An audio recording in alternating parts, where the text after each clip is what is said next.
उत्तराखंड के पिथौरागढ़ जिले के शांत और सुरमय गांव गोबराड़ी के पास हाल ही में एक ऐसा रहस्य उजागर हुआ जिसने इतिहास प्रेमियों और पुरातत्व विशेषज्ञों को रोमांचित कर दिया। गांव से लगभग 1 किलोमीटर दूर नदी के किनारे एक 400 मीटर ऊंची चट्टान पर ऐसी सुरंग मिली जिसे देखकर ऐसा लगता है मानो ये सदियों से अपने भीतर कोई अनकही दास्तां छुपाए बैठी हो। गांव वालों के लिए ये सुरंग कोई नई बात नहीं थी। सालों से यहाँ के बुजुर्ग अपने पूर्वजों की कहानियों में इस सुरंग का जिक्र करते आए थे। वो कहते थे कि इस सुरंग के भीतर ऐसे रहस्य छिपे हैं जो कभी उजागर नहीं हुए, पर ये सिर्फ कहानियां थी। किसी ने इसे अपनी आंखों से नहीं देखा था, लेकिन अब ये किंवदंती सच साबित होती नजर आ रही है। ये सुरंग केवल एक संयोगवश खोज नहीं थी। कुछ दिन पहले एक वेब पोर्टल के संवाददाता ने जब गाँव के इन किस्सों के बारे में सुना तो वो इसे नजरअंदाज नहीं कर सका।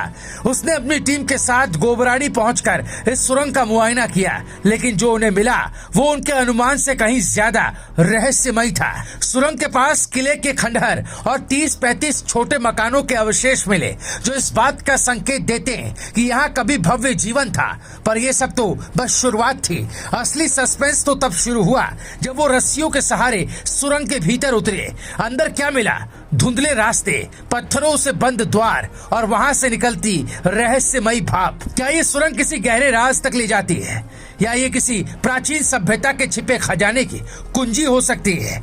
गांव के लोग कहते हैं कि सुरंग एक तरफ किसी राजसी महल और शिवालय की ओर जाती है तो दूसरी तरफ नदी की गहराई में उतरती है। क्या ये भारत तिब्बत पैदल मार्ग का हिस्सा हो सकता है या फिर ये इतिहास का वो अध्याय है जिसे आज तक किसी ने पढ़ा ही नहीं? पिथौरागढ़ के गोबराड़ी की ये सुरंग अब रहस्यों का केंद्र बन चुकी है। जल्दी पुरातत्व विभाग इस पर अपनी जांच शुरू करेगा, लेकिन तब तक ये सुरंग अपने भीतर छिपे रहस्य को और गहराई तक छुपाए रखेगी। कौन जानता है ये चट्टानें किसे पुकार रही हैं और इसके भीतर कौन सी अनसुनी कहानियां दबी हैं? जवाब समय के गर्भ में छिपा है। Bureau report, रायशुमारी।